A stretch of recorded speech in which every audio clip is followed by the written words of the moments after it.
check. A nigga just do it for the chicken. I think I might lose it. Asking myself what I'm doing. Trying to get my foot through the door. Cause I never was a shooin'. You think this shit a hobby? Well, that I before I reach my nigga, probably. I only see the green, I see the guac, I see wasabi. So, nigga, don't try me if it ain't about the money. You know that I give it on me. Right here, all on my side, my side.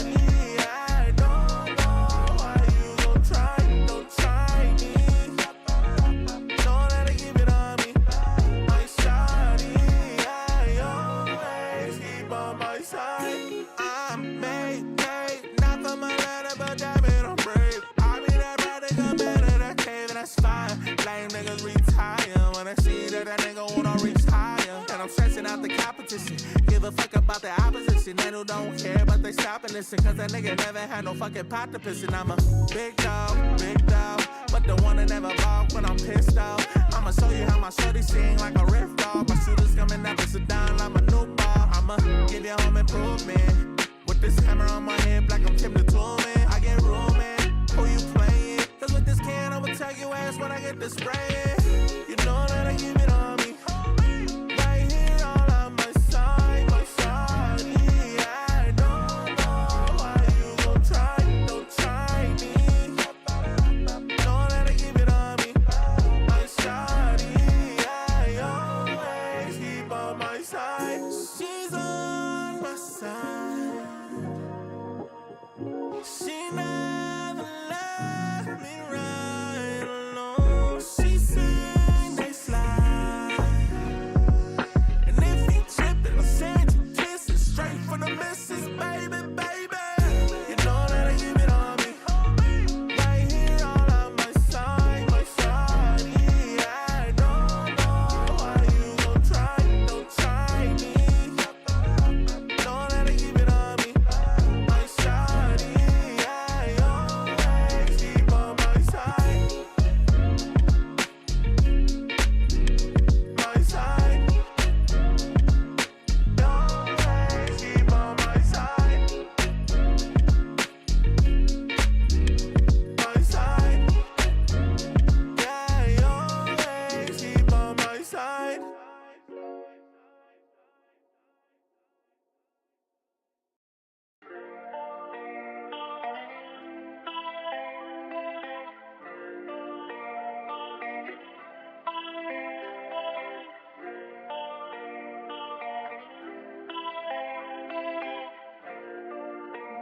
We collab with the Oos Juice. Let's take it slow. I don't see nothing wrong with getting to know you. Baby, I want you. And for you, I take my time, girl. I'm patient, no rush, no rush. I know you ain't used to being a pros like this, and I'm not one to be so easy for you to dismiss. I know you bad, and it really shows, little baby. And I just want to get to know you a little better, baby. I wanna know what makes you cry, what makes you laugh, and you smile so bright. Wanna know what you thinking about when I'm in it from the back on a late night. For a date night, bit it out the frame, right? If you roll the dice, we can pass go game night. I wanna see you in the same light. I just hope we on the same time. Let's take it slow. I don't see nothing wrong with getting to know you. Baby, I want you. And for you, I take my time, girl. I'm patient, no rush, no rush. I'm just tryna love you. You know I'm in the one and you the one that I've been chasing. Let me really show you. Off to the world cause you fall from the basics. I can't help myself, I feel amazing.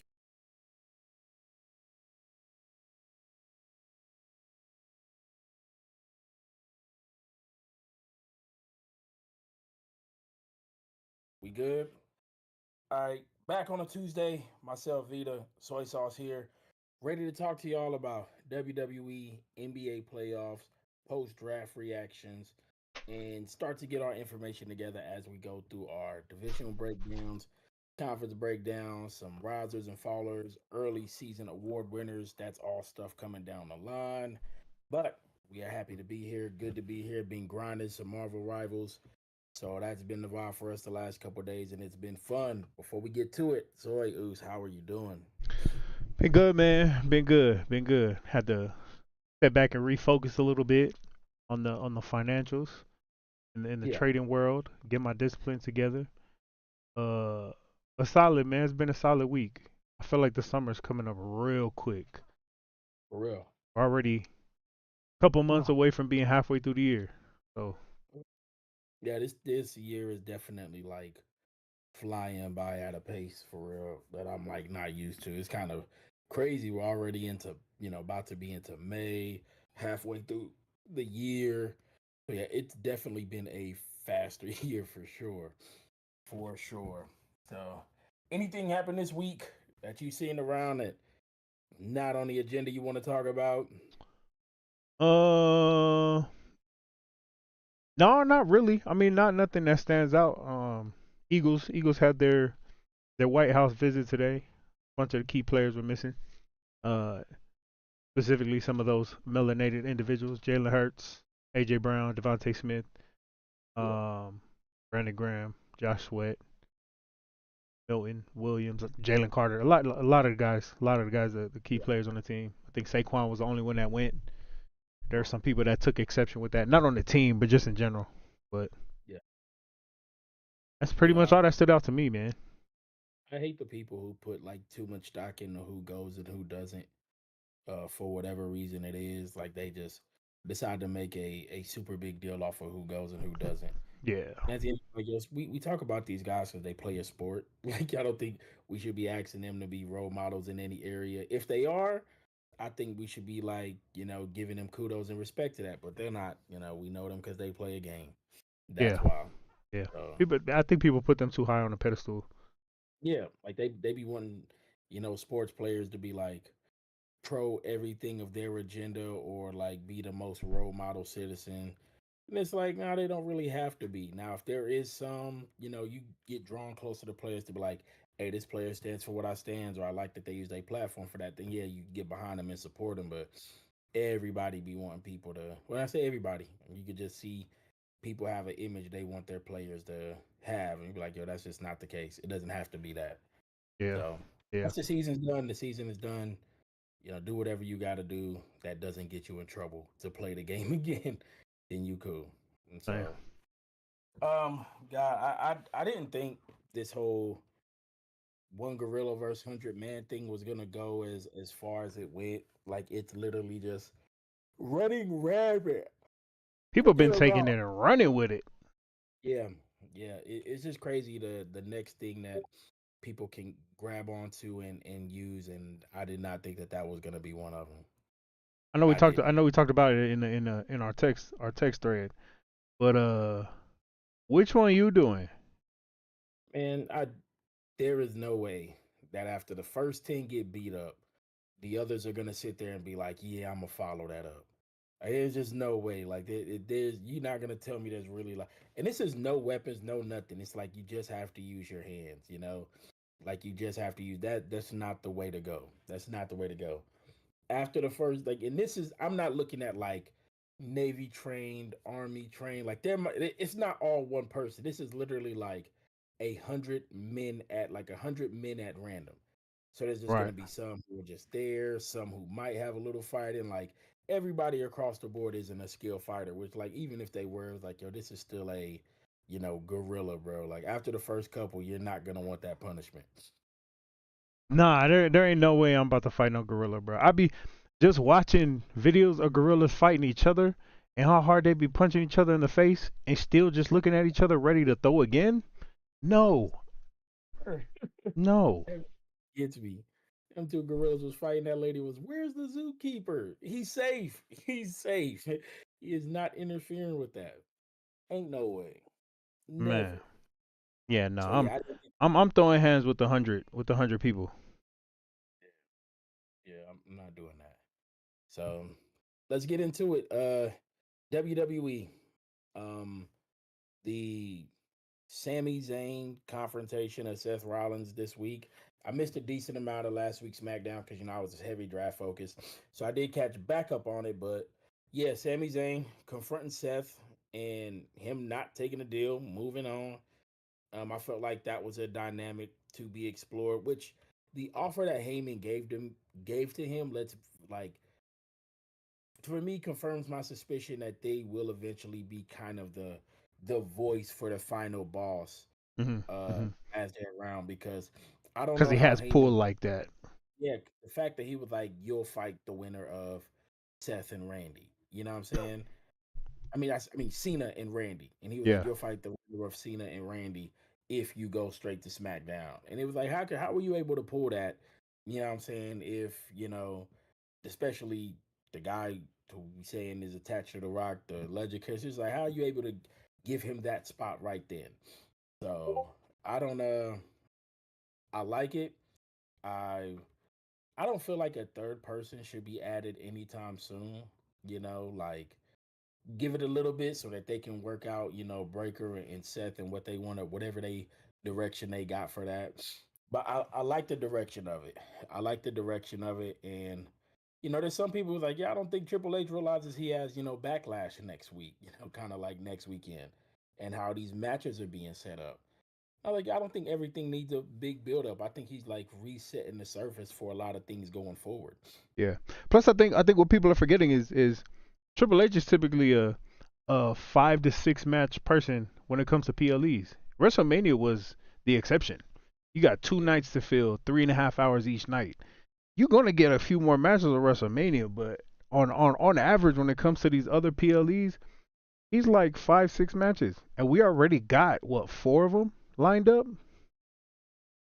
I know we got Becky, Lyra, Cena, Randy.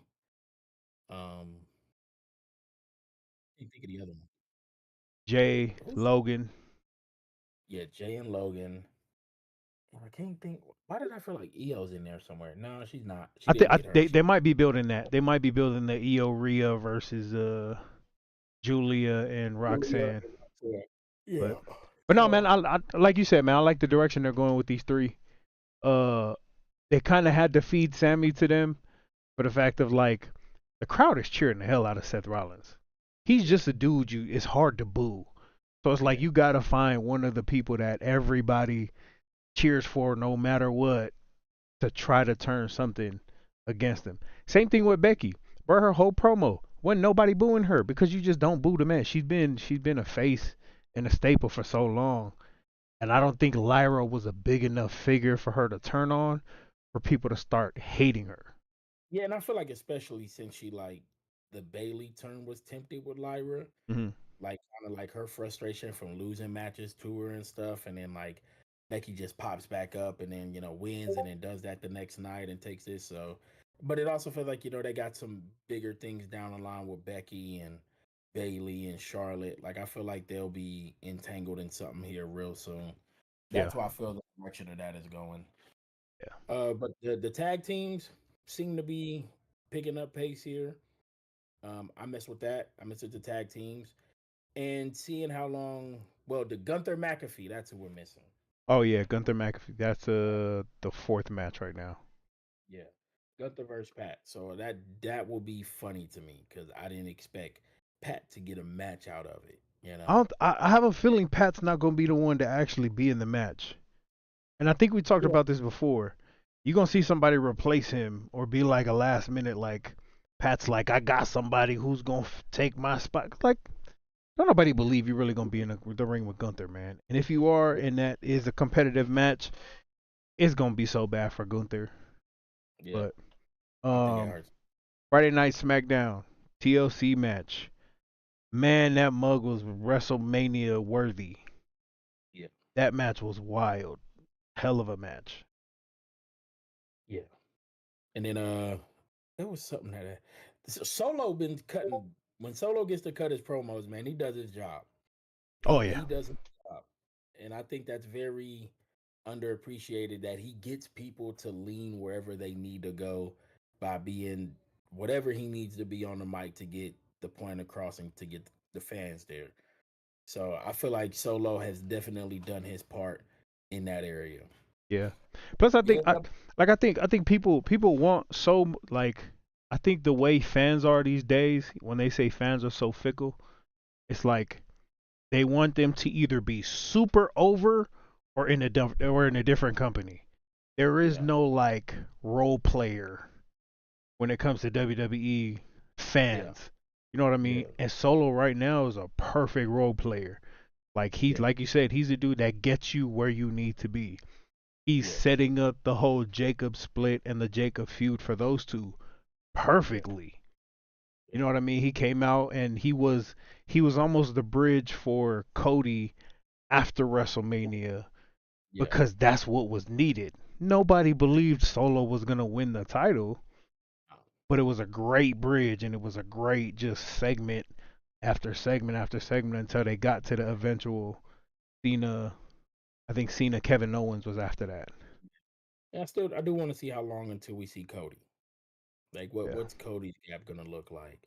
So I feel like we're in a good time of like a lot of the things that's gonna happen over the next couple events are like I don't think they're gonna be highlighted like super high, but he's working out the details of like grander things. We just got to be patient for the build up for a lot of this because he's bringing up a lot of the girls from NXT. He's trying to, the Dom title run, LA Knight and Drew. Like, I feel like he's setting up a lot of really good stuff, and we just got to be a little patient to allow them to put it together. So I don't think some of these next couple shows might be like as big and extravagant, but I really do think they're intentionally building the storyline for something bigger down the line to where Yeah. all the fans are like, man, we seen these along the steps. Yeah. And I think I was caught us in my hot take like next year. I think the women's will main event night one. I don't think they'll do two, but I do think because I feel like the direction the women's are going, they'll get them a main event night one of Yeah. next year WrestleMania. I think it's been a couple years since they main evented night one. I think the Yeah, last time was maybe 2 3 years ago. But no, man, I agree. I agree. I like that they're putting a lot more value to the mid card titles. yeah, Specifically, you got the Intercontinental title on Dom, which hell of a move. We all supported. Like we were saying, we was pro Dom as soon as they went into that match. And then Jacob with the U.S. title, and you got L.A. Knight, Drew McIntyre, maybe now Damian Priest, all looking at the U.S. title fresh after coming off of pursuit of the WWE title. So they're putting yeah, that prestige back on those mid card titles to help elevate these dudes. yep. I like it. All right. Any man, I still missed out. I know we seen that the Bucks have been eliminated by the Pacers. Um, Yep, Bucks the are out. Grizz got out too, right? Grizz, I don't think the Grizz are out yet. Let's check the NBA standings, the NBA playoff standing. Playoff brackets. Take a look. 'Cause I'm drawing a blank on them too. Let me throw it on the screen for us. I'm share my screen with.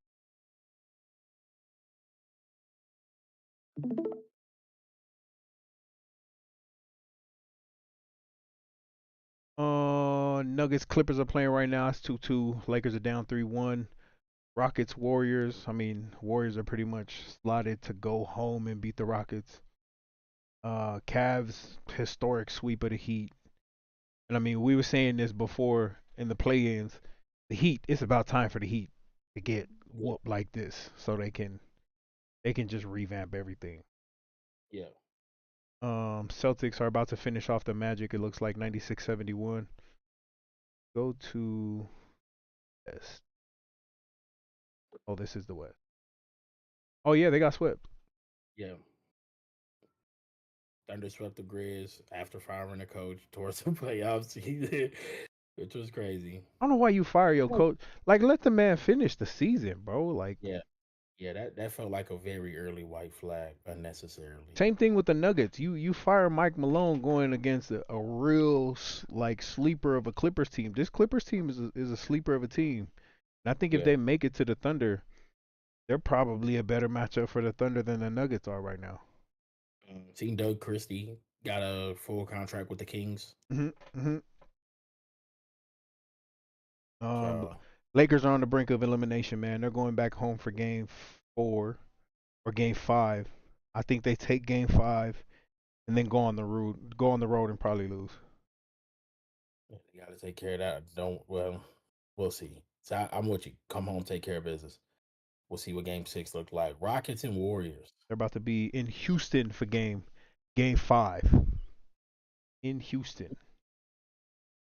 You know, I'm of the cycle mode. You know, Rockets younger team get there. You got to get there, get your experience, take your lump, and then like the Pacers. You know what I'm saying?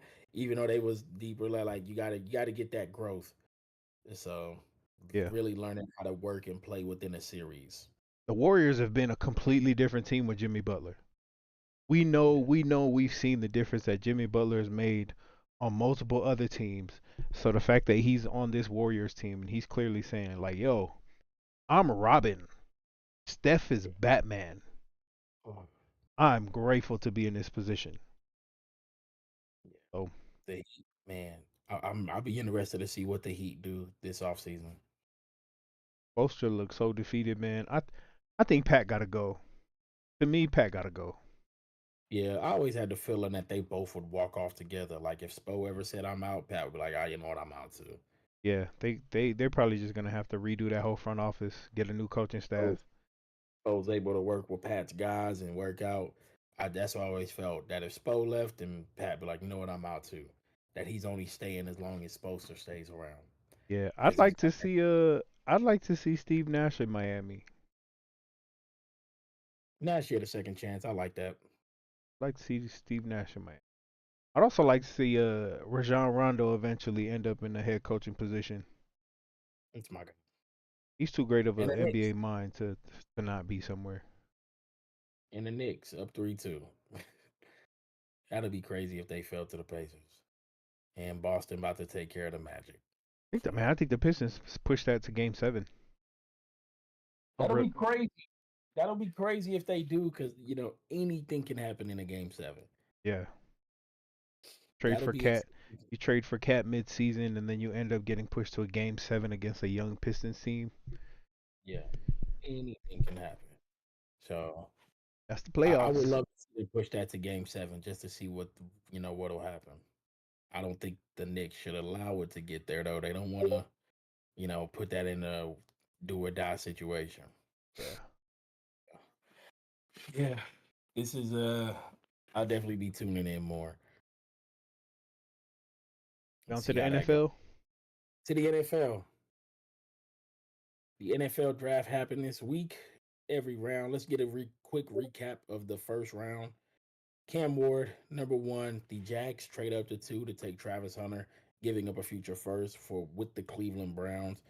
Abdul Carter, top 3. Will Campbell, top 4. People knew what the first 3 people would have been. 4 for us the entire time has been Will Campbell. For everybody else, has been whatever you want to make it. We've been there going Will Campbell. It's best to go Will Campbell. Favorite pick probably of the top 5, Mason Graham to the Browns. Just being able to slide in right by Myles Garrett, no super extreme pressure. Felt like the Raiders did the right thing with Genty. Um, you know, getting a talented running back there. The O line isn't a problem. Brock Bowers is really good. But that All Pro year, let's get some diversity back there. Help out Geno. Some pressure. Now the Membu pick. Now I like Kelvin Banks. Other people more. I see why people like Membu. I just I wasn't sold that he was the second. Like a lot of people like no, he's even the best tackle in the class. That just wasn't for me. I was hype about my peoples. We'll get into our individual classes overall and touch some other ones. And Kelvin Banks to the Texans, I felt like he was tackled too. I felt like the Saints have been weaker on both sides of the line of script. They've been weaker. I'm used to seeing a stronger O line and D line from the Saints, and they're at their best. Yeah. Last couple years, that has fallen off. I feel like this is with Kellen Moore reestablishing that. And then Coast and Loveland at 10 to the Bears was like, I have a thought about Ryan Poles, and I know I was like high on him going to the Chiefs because to the Bears. Cause I think the brother could do something. But now that I see what he's done over the last couple of years, I have a theory about him. One that I feel will share with a homie with me, and I can kind of see what he's saying now. But in the top 10, what are your thoughts, likes, don't likes about the top 10? Man, I think you covered it. Armand Memble going to New York. I immediately see a Mekhi Becton situation again. They took Mekhi Becton pretty high in that draft. They got him, and I just don't think they have the development that they need in a coaching staff to develop an O line like that. So you get a raw guy like Mimbu in there. One of my favorite moves of the draft is the Browns moving back to 5. We talked about this, and we've been talking about this ever since we gone into the draft. It was a matter of don't pick Travis Hunter if you're not willing to try him on both sides of the ball, Yeah. right? Like we believe he's a corner first, but the ball skills that he has put him on the wide receiver side, put him on offense with Trevor Lawrence. You got a dual threat on both sides of the ball. I don't think the Browns are willing to do that. They don't have the quarterback to do that. So it was smart for them to say, "Cool, we're gonna move back to 5." The Jags obviously want to come up here and grab this dude. Go ahead. We were able to go ahead and slide in and grab Mason Graham. Yeah. That to me was probably one of the best moves of the first round. Yeah. Um, with the Bears pick at 10, and then doubling back with the Bears pick in the second round of Luther Burden, it just gave me the feel that Ryan Poles, if Carolina didn't hand the Bears the number one pick, his job would be extremely in jeopardy. Because a lot of his drafting and a lot of his moves are like, as long as Caleb shows out and succeeds, I should be able to keep a job. Like that's what it feels like. Is like I'm gonna make sure that Caleb and Ben have everything, so at least that side of the ball is fire, so that I could keep a job. Because as long as I can sell that promise, then I'll keep a job. Because they have some other needs and some things they could have addressed, but it seems like they're so gun ho on being right about Caleb and putting him in the situation that that's what they're putting their job on. Yeah. And I mean So they're still the fourth best team in their division, which makes it even tougher on them, right? You got to put them against those three other teams in in in Minnesota, in Green Bay, and who else is over there? Minnesota, Green Bay, and Detroit, right? yeah, That's who you're measuring up against. So I understand making the moves for Colston Loveland, going to get Luther Burden. That also kind of tells me that DJ Moore is probably expendable after they grabbed Rome Odunze last year. yeah, Um, that's what it feel like too. They haven't given him an extension or nothing. Feel like a safe haven move also. But they did give co-commit money, which was what made it interesting about the Loveland pickup. yeah, So 11 down, Mikael Williams. Feel like with age, size, potential, there's a very big potential there. Tyler Booker said, I know other people, I'll never be mad at Dallas going O line because they seem to always do it right. Kenneth Grant going to Miami was like, I think they're just trying to get Christian Wilkins and then what they followed up in offensive line a second.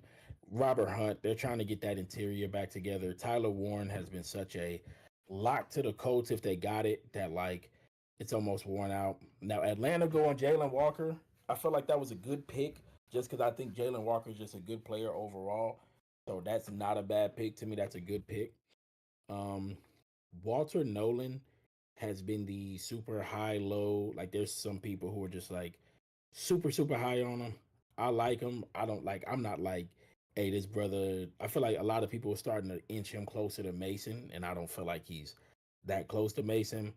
But he got a lot of hype, even like top 10 hype. Walter Nolan was big in the street. Same for Shamar Stewart, who went to the Bengals. Super athletic dude, all the physical traits. He's one of those. If everything gets put together right, he could be one of the best ones out here. The Bengals drafted me felt like they drafted all of their second options. yeah, That's yeah. yeah. That like can you go to the Bengals class draft class as a whole, please. Every one of the Bengals pick felt like they just missed out on the person that they was hoping to get. So they took the next best one. Yeah, so like Yeah, you go to the board, you're like, hey, we got 1A, and if he's not there, we'll go B. And every one of their picks to me felt like they got option number two. Again, I ain't got nothing to prove it. It just every one of their picks feel like, dang, we wanted one, he wasn't there, so we'll just take two. yeah. If I look at their draft class, man, this is one of the. I probably give them like a C minus for that exact fact, right? It's not overwhelming. It's not underwhelming. If anything, I think they were content with saying, all right, we're gonna lose. We lost one of our edges to retirement. We're about to lose the other one who's been leading the league in sacks, via trade unless for some crazy reason he decides to stay. Let's see what we Yeah, can do to put a band-aid on this thing because we just dumped a bunch of money in our offense. yeah, yeah. And that's just what it feels like. I mean, I'm not saying that any of the players are bad, but it just that's their vibe. Like, and I get it. Like, in a class that was pretty like even level wise from like the mid first to third, like there was just that big cluster of like tier two guys to me. It felt like you didn't have to get aggressive unless you really was sold on somebody. So I did feel like it turned out, like you said, I'm about C minus with them. But Fairchild, I don't think he had that much PT at Georgia. I think he was like a 1 year starter. Barrett Carter, I wasn't too like I was just kind of here or there on him. I do like Demetrius Knight from South Carolina, but that whole South Carolina defense was just good overall. Again, the Bengals class just felt like, man, we got our second option at every position. Yeah. That's what that felt like overall. So, um, uh, another class, Seattle interior, Gray Zabel. I thought it was the wisest move to make where they're currently set up at. Yeah. Um, yeah, just addressing and flexibility on the O line. Tackle guard, like the guy. Emeka Ibuka made me mad. Barron to Denver made me mad. And then where the Shadur nuke started, Derek Harmon instead of Shadur. There was lit. There, like once they got there was no pressure for any team who was interested in Shadur to have to feel forced to take him. Especially once he got out the second or even the top 10 of the second, you were like, yeah, there's no need for anybody to feel forced to Yeah. take him. I'm still scratching my head on Amarian Hampton. Matthew Golden is a good pickup because I like him.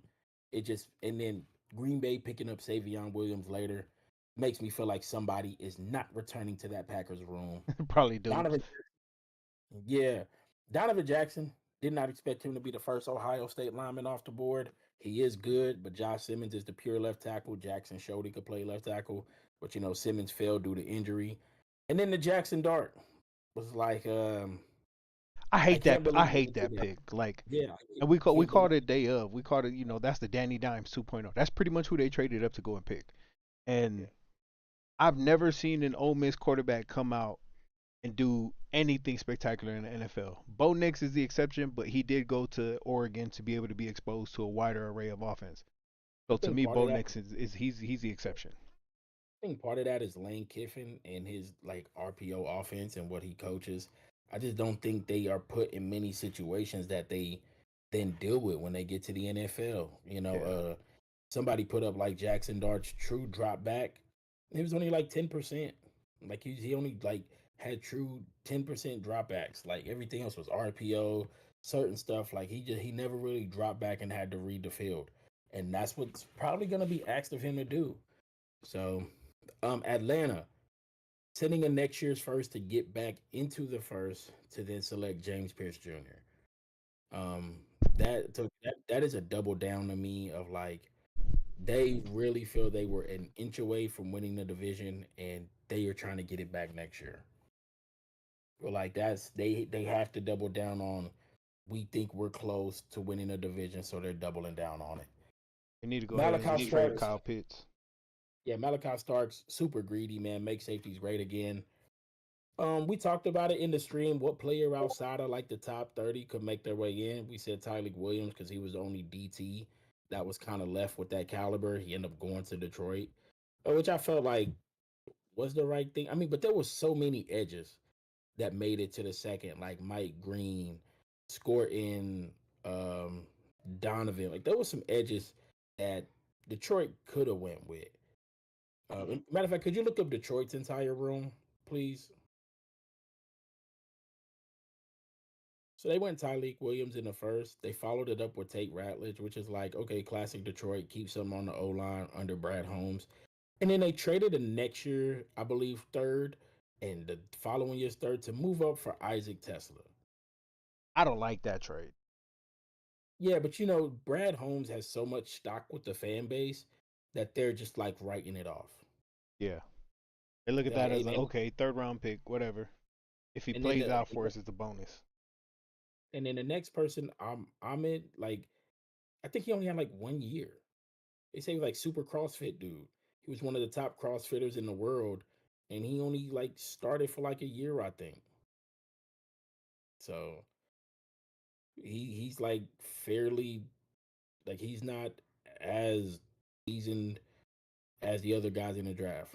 Dane Jackson could turn out to be something, but overall, again, I'm kind of like just like the other Brad Home classes. I was like, okay, I love him home run. This one, I'm just like, it's okay. Yeah.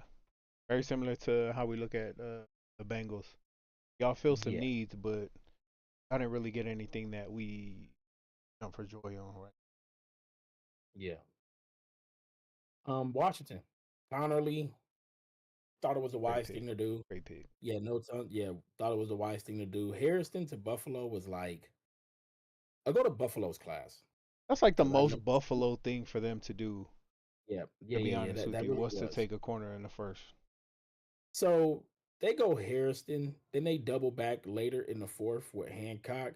Then they take Dorian Strong. So they take three corners.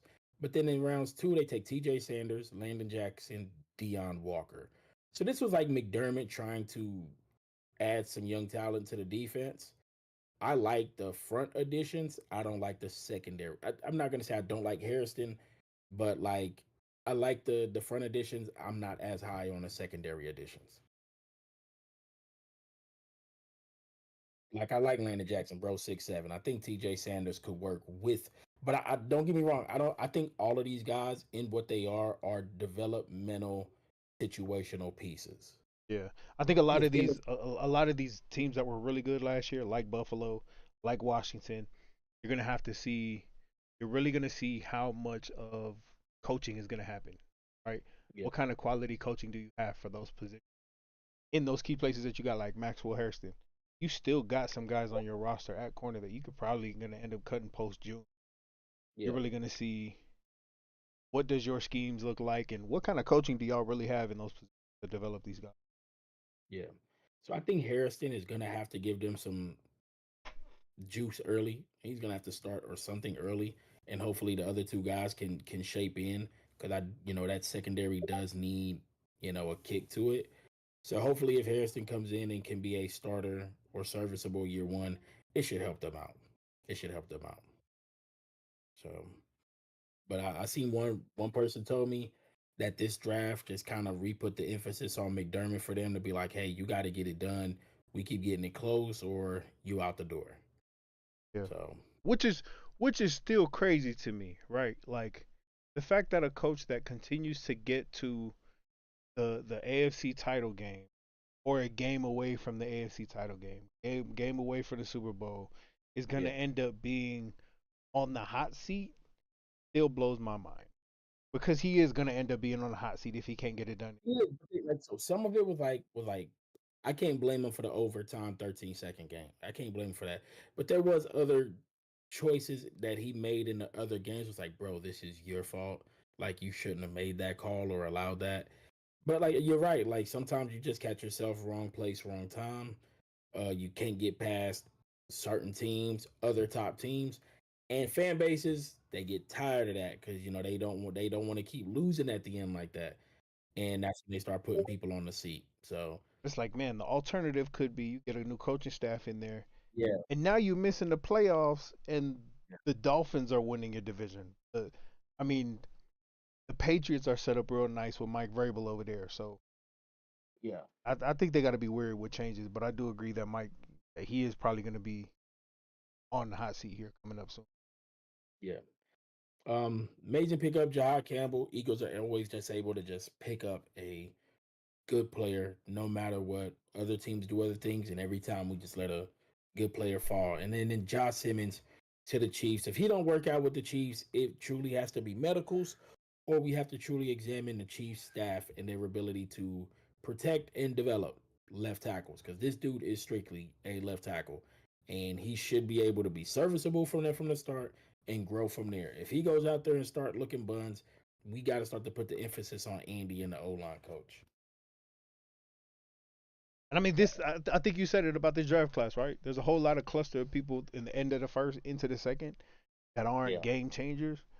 But again, it's going to Yep. go back to a lot of coachings are going to be exposed this year, right? A Oh, lot of coachings are going to be they're going to look at their positional coaching and say, damn, we really ain't got what we thought we had in our Yeah. coaching staff, specifically right there with the Chiefs, right there at left tackle in their O line. So So can we go to a couple of teams drafts? There's a couple that I would like to talk about, get some thoughts. The Raiders. Let's look at the Raiders. Pistol Pete back in the game. Starts off first round with Genty, second round Jack Besh.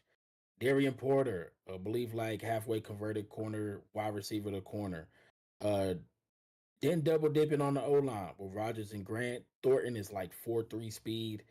JJ Pegues at Ole Miss is like dude plays D tackle, but also comes in on fullback and does fullback short yardage stuff. Same with like Cam Miller, North Dakota State quarterback. So this was probably one of my top to bottom, more. I don't want to say the best, but I feel like it was the most well-rounded and intentional draft for what a team is trying to do. Like while other teams might have a like we want to develop, every team wants that.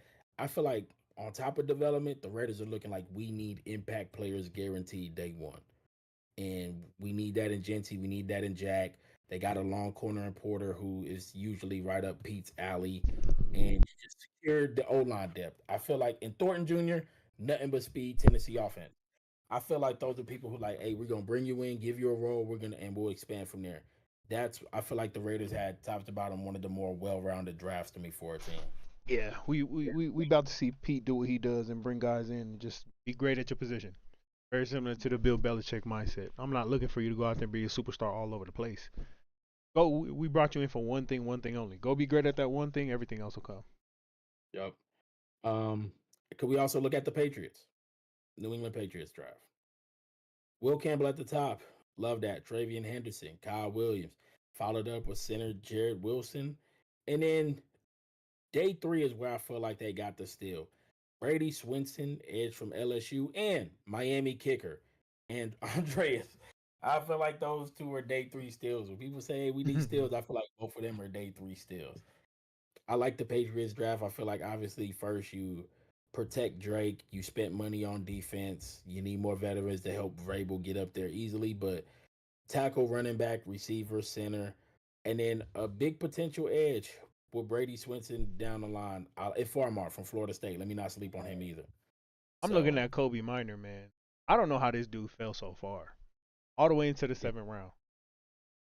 That for me was a dude that I was looking at like, okay, that may be somebody we could pick up right there in the fifth, right there in the fourth and the fifth round.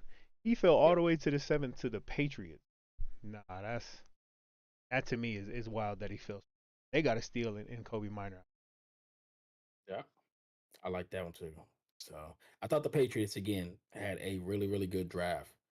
Can you do me a favor and look at the Rams draft? So the Rams draft to me was kind of like we got next year's first, we on house money. Mhm. Terrence Ferguson gonna be good for them. Josiah Stewart is gonna slide in on that defense that was uphill. And I think Chris Paul Jr. is a wild card, but the fact that they was able to trade back and get next year's first to me was like, hey, play that game with you if you want Stafford about you want more money or go somewhere else. We got two firsts next year. If we Yeah, want, yeah, like we got two firsts next year, bro. Like we could play this game and go up and get us somebody if you want to play that game again. So this draft felt like protecting themselves for the future in case Stafford wants to play that. I think I'm gonna retire and leave game. So I wanted to see Shadur land here, right there in the yeah, fifth round. I wanted to see Shadur land here for that exact fact. Go sit behind Matt Stafford. Go sit behind Matt Stafford. Learn that offense. Learn what they're doing. You're gonna have a whole lot of weapons if and when Matt Stafford retires next year and you end up coming to play. yep, yep. And then what was the last one I wanted to look at? I'm trying to think of the team. Um, dang, can't think of them right now. All right, let's go to your Eagles. Let's see how.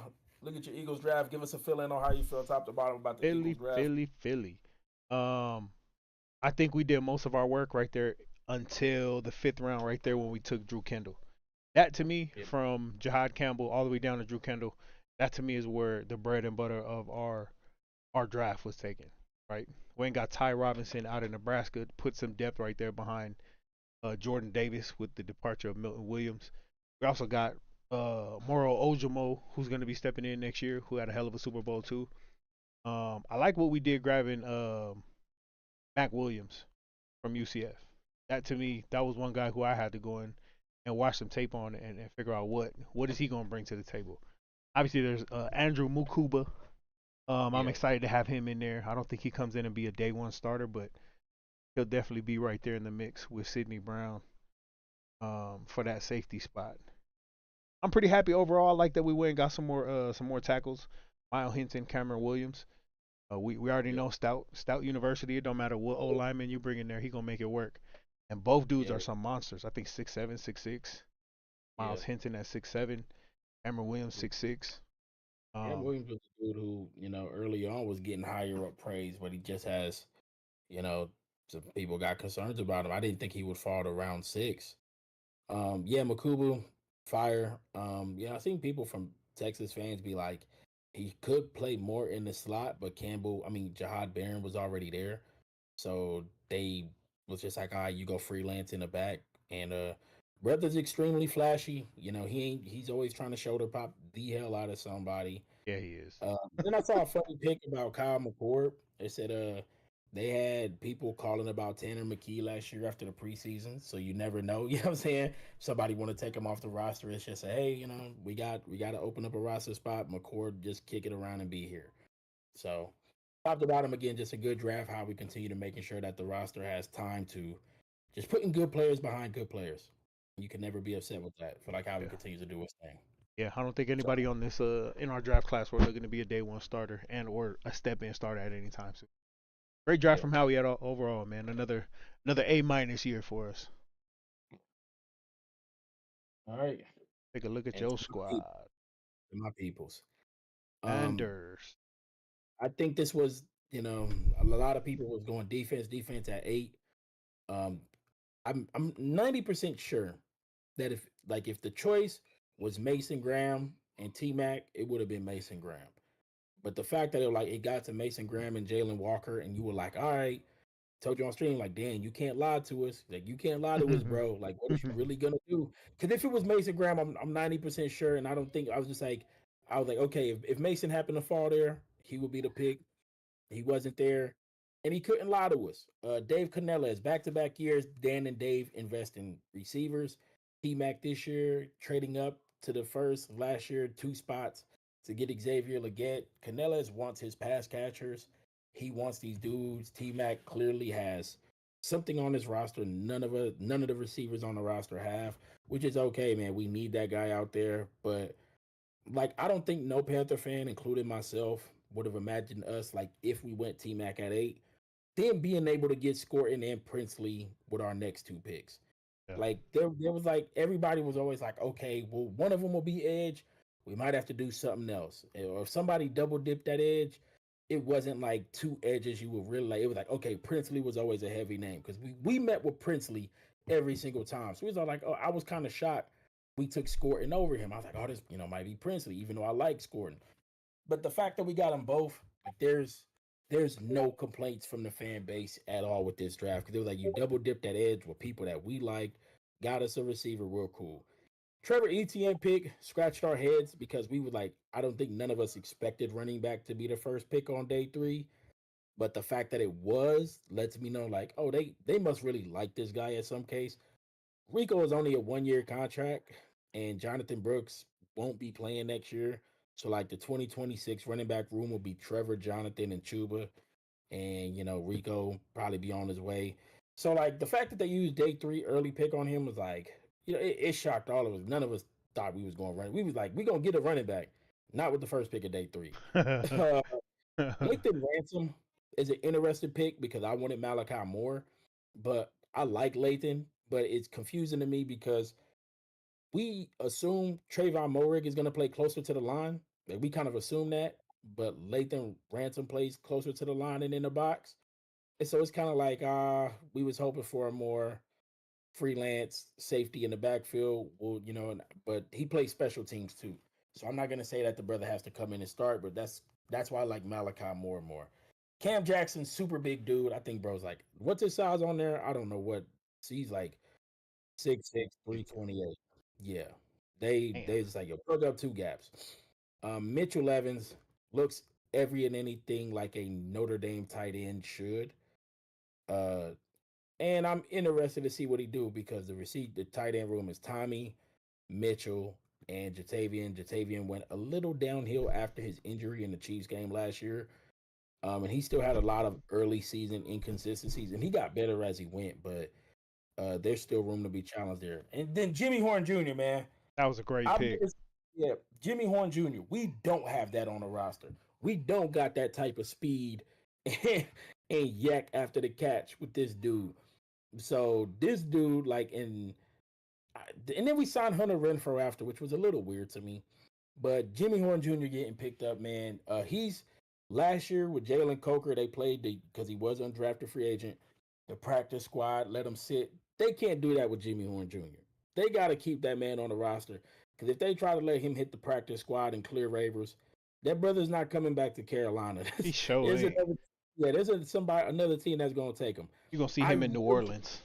yeah, I really did not expect us to go another. Like I was like, oh, maybe we might go another wide receiver, like just for kicks and giggles. Super happy it was Jimmy Horn Jr. You know, I was pounding the table for Isaiah Bond too, but Jimmy Horn Jr. man, like that is a lot of people are like Jalen Coker's a lock, and I'm looking at him like if Jimmy Horn is what I know he is, Coker might be about this. I've asked, I said, that dude was already on house money. I'm not saying I don't like him or appreciate him. I said, but this roster is a little different and some different skill sets. And Jimmy got some speed that we ain't got in that receiver room. So, and hands. So I mess with it. I like the draft. Again, I really don't think, especially with the top three picks, I would have never imagined us getting those three players in the top three picks. So I'm real happy with the draft. So, all right. Any final thoughts before we get up out of here? Nah, man. Sports are starting to wind down going into the summer. Gonna be a crazy free agency post June 1st. After the draft is usually when some other big moves. We'll see what happens there. Hopefully the Lakers can recover tomorrow and win Game 5 at home. Go on the So I road, do know figure it this. out. So I do know this. Next Tuesday, well, actually, it'll be it'll be Tuesday. Next Tuesday will be the same. Was considering moving the next live stream to match with the NFL schedule release, which will be May 15th, I believe. But that's a Thursday. I thought May that it might have 15th. been a fun thing. 2 weeks. Yeah. You could do I that. think it's the 14th to 15th. Yeah, 15th. So we will be getting everything together for divisional breakdowns first. We always do division, then we do conference. And by the time we're done with all that, it's preseason time. Yep. Getting more locked in, ready to get back here and get back on the Marvel Rivals grind and have some fun. Marvel So, Rivals. yeah, If anything, if y'all want some more consistent updates, if y'all looking for a lot more interaction, hop on Vita Van Pelt's TikTok. Vita Van Pelt on TikTok. VITAVANPELT. Hop on there. You get a whole lot more updates, a lot more frequently. Before y'all come and join us over here. yeah. All right, y'all. Thank you for rocking with us. Always love to do our talks. We will catch y'all again next week. We out.